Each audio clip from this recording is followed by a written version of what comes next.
Hi, I'm Marc-Olivier. And hi, I'm Nicolas. And in this presentation, we're going to explore the most disturbing and complex criminal case in the modern history, the case of Jeffrey Dahmer. The current state of, Jeffrey Dahmer is that he is no longer alive. He was killed in prison in November 28, 1994, at the age of 34, by another prisoner called Christopher Scorvin, while he was cleaning the prison gym. At the time, Dahmer was serving a 16 life sentence at Columbia Correctional Institute in Wisconsin. He had spent almost a year without any human contact, but after his year, he moved to a less secure part of the prison.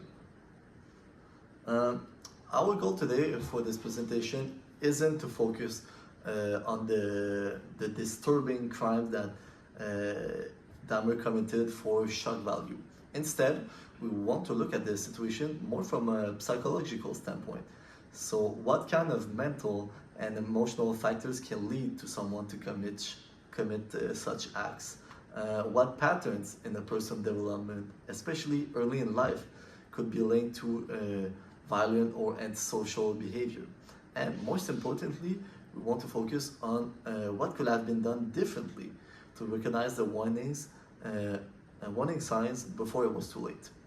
Using what we learned in our psychology class, such as trauma, personality disorder, emotional development, and behavior pattern, we're going to analyze Dahmer's life and crime through a psychological point of view. We want to understand why someone could behave this way and what that means for our society. Each of us will present two arguments. So for me, I will start by focusing on Dahmer's antisocial behavior. So his personality traits. And after, I will show how his crimes became some sort of a compulsive cycle and similar to an addiction, like an addiction of any sort. Then I'll explore Dahmer's background, focusing on how childhood trauma and emotional neglect might have impacted his emotional development and his ability to perform healthy relationship.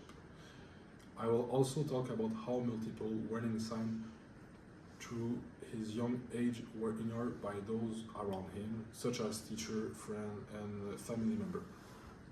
So through this presentation, we hope to show how a combination of psychological, emotional, and social factors can interact in dangerous ways.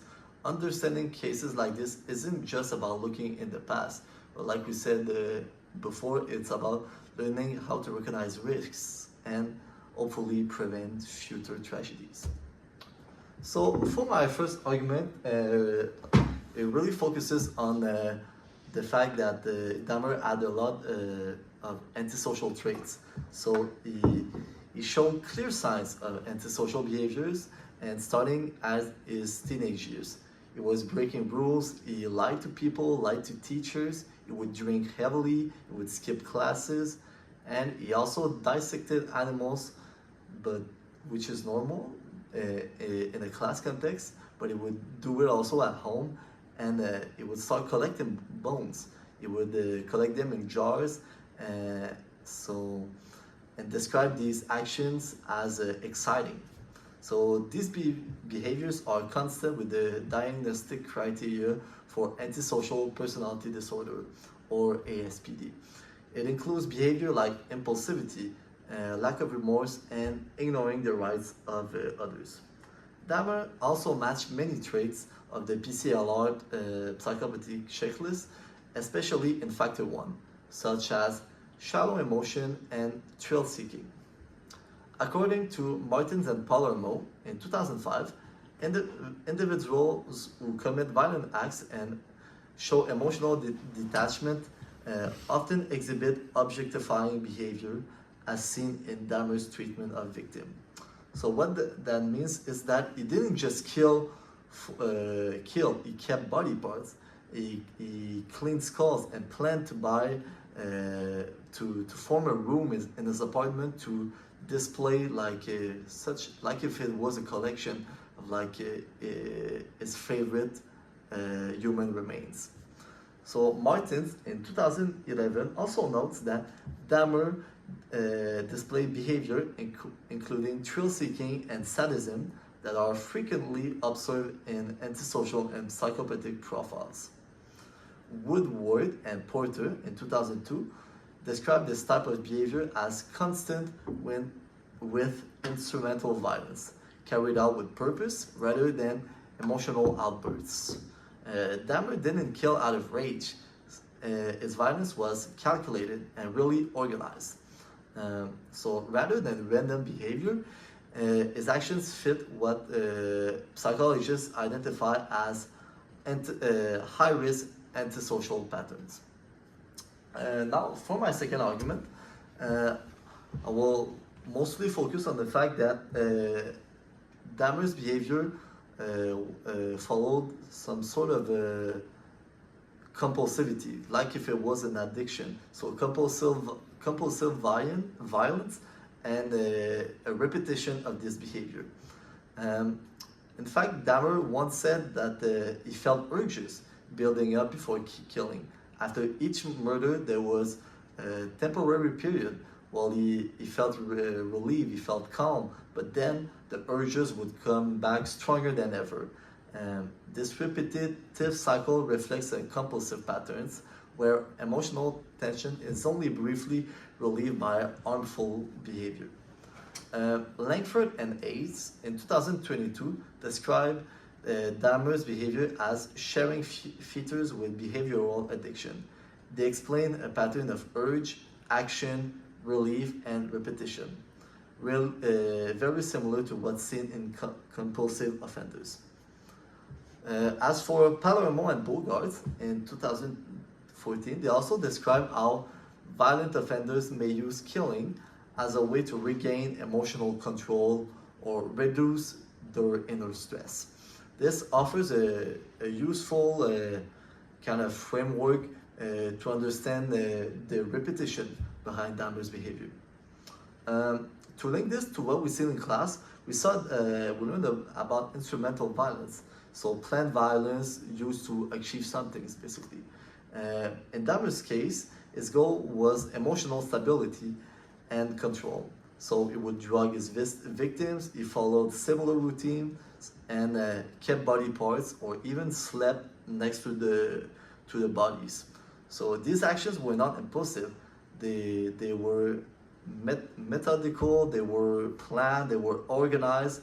So this was really instrumental violence. So rather than seeing each crime separately, this pattern shows how his action followed a repetitive and emotional need that was reinforced over time. Also, Dahmer's childhood was filled with stress. His parents fought constantly, his mom struggled with her mental health and once attempted to kill herself.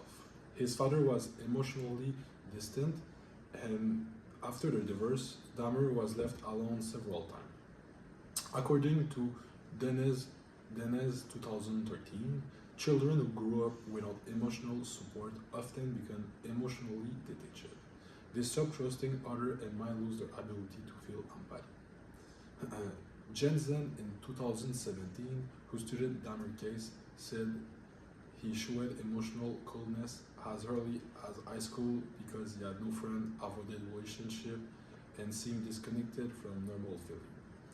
In class, we learned that early trauma can affect the amygdala, the part of the brain that helps us recognize fear and sadness. If this part doesn't work well, people might struggle to care about others or feel guilty. This emotional deficit might explain why Dahmer showed no fear or remorse after this crime. He was disconnected from his emotion that usually stop people from hurting people. So my second argument is about all the warning signs in Dahmer's behavior that were ignored. As a teenager, he talked about controlling others and fantasized about attacking people. He also dissected animals and kept their bone. They were clear signs of serious psychological issues.